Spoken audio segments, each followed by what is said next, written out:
ikaw ko. Pero yung question lang dito, sir, bakit yung taho, lalaki, hindi babae?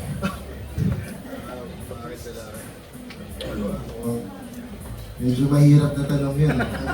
Eh, kasi usually pag food, sir, babae. Or baka mali lang ako. Siguro ano lang, kasi ano kami, yung owners, puro lalaki. Tsaka at the same time, pag kumuha kami ng babae, baka mayari kami sa mga pieces na. Kaya, ano lang, yung nilabas namin si Tao Story, yung nakikita namin nagkakaroon siya ng acceptance sa market. Ang pinakauna talagang pumasok, ako personally sa akin, na dapat ang brand ambassador natin si David. Siguro because sobrang nahook ako dun sa Maria Clara, sa character, and nakikita namin sobrang nag-resonates yung pagiging, kumbaga, yung Filipino culture natin dun sa kung saan nakilala si David as pambansang Ginoo. Dun sa concept of Tao Story, which is, alam naman natin yung classic traditional Tao. Sir, backtrack na ako saglit. Kasi mga group of basketball players, sir. Pero interestingly, taho yung food item na naisip niyo. Bakit po pala? Actually, yun nga, katulad ng sabi ni Charlie, yung concept namin, accidental eh.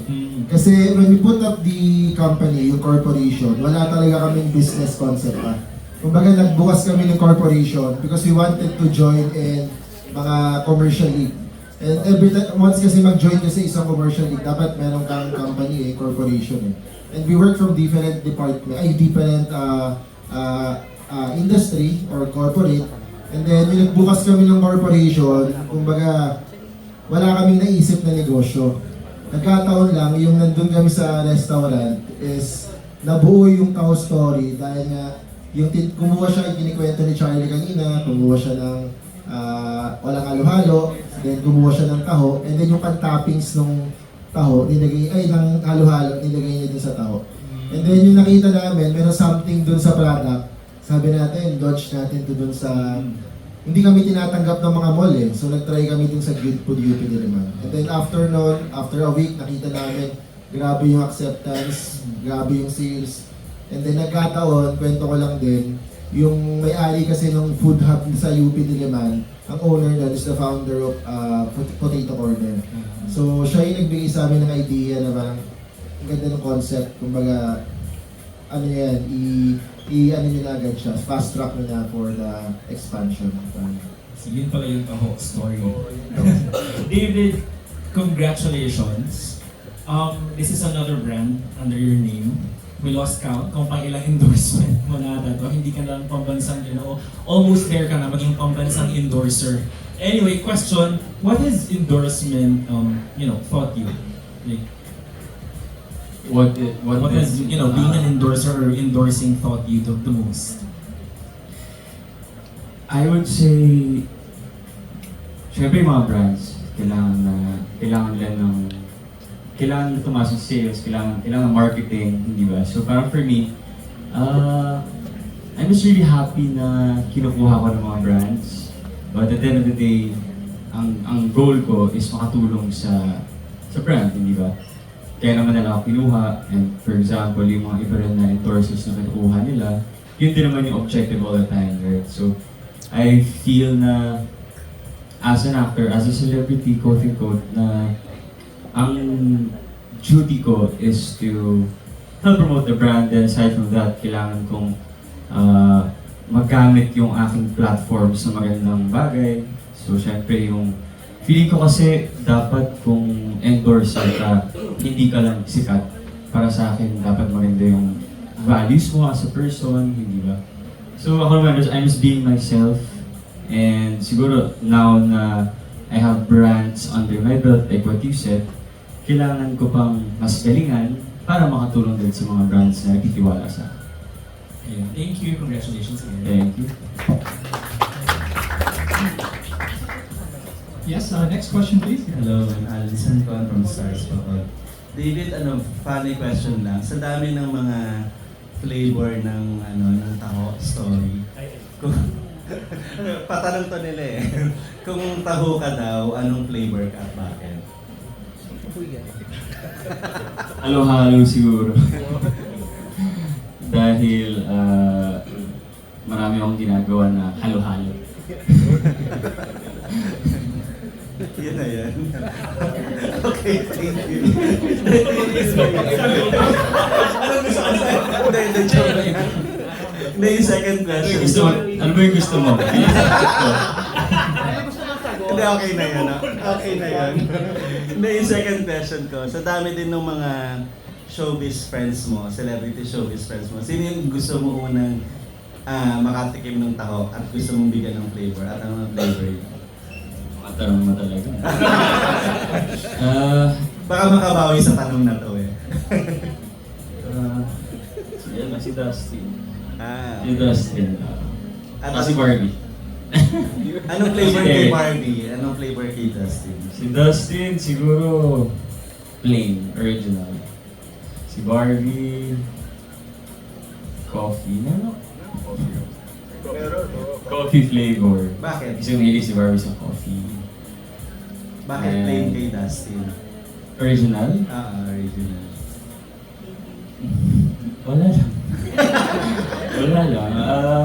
Bagay sa personality niya, no, very straightforward, I would say. Si Derek naman siguro, yung walang asukal, tahok lang. Dahil mahilig siya mag-workout, baka kasi tumaba siya kapag maraming ice cream yung ibigay ko sa kanya. Okay. Thank you, David. Congratulations. Thank you. Next question. Hi, this is Paul, content creator. David, congratulations for being part of Tao Story. So I would like to ask, tugtungan kami yung question niya earlier na before accepting ba any projects or endorsement, do you consider yung mission and vision ng kumpanya, ng brand itself, before accepting the product? Of course, I believe na for a business to be successful, it has to start with their vision, diba? And the way you see it, yung Taho story, very innovative, it's unique. I would say it's the first in the market. So, yun pa lang, alam mo na eh. And then, nung na-meet ko yung mga people behind it, sila, na nakita ko na very passionate, nakita ko yung parang ang sarap maging part ng ganong klaseng kumpanya na nag-stick sila sa vision nila, and aside from that, meron silang mga tinutulungan na basketball leagues, basketball teams, players. So, ang ganda ng ganun na ang ganda na maging part ka ng ganun na hindi lang all about, you know, money. I mean, syempre kasali yun, hindi ba? Kailangan natin na mabuhay, hindi ba? Pero mas maganda yung meron talagang vision. And follow-up, so if i-compare yung life mo ngayon, yung puso mo ngayon, sa produkto ng Tao Story, ano ito at bakit?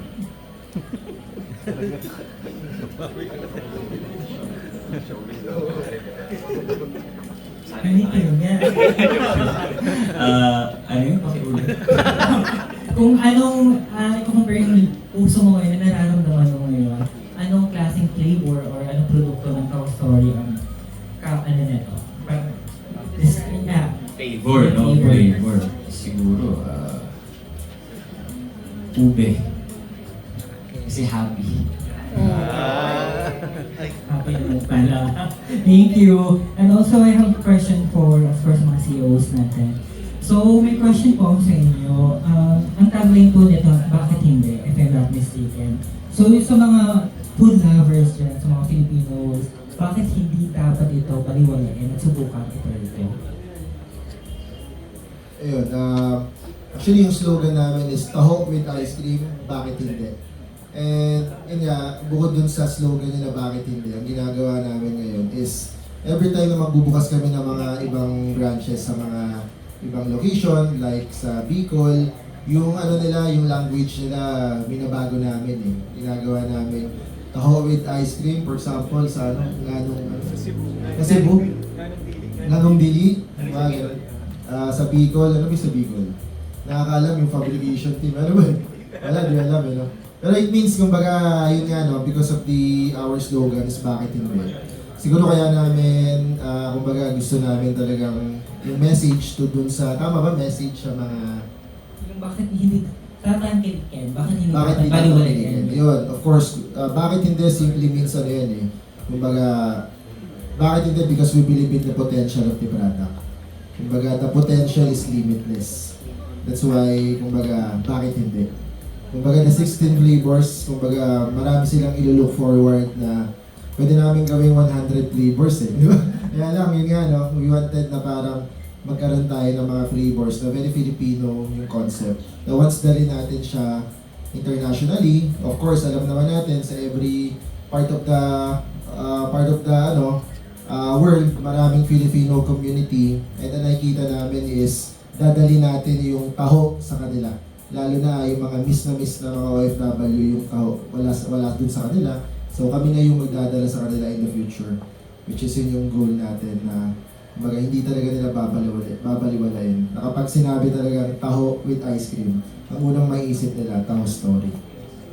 Thank you so much. Congratulations.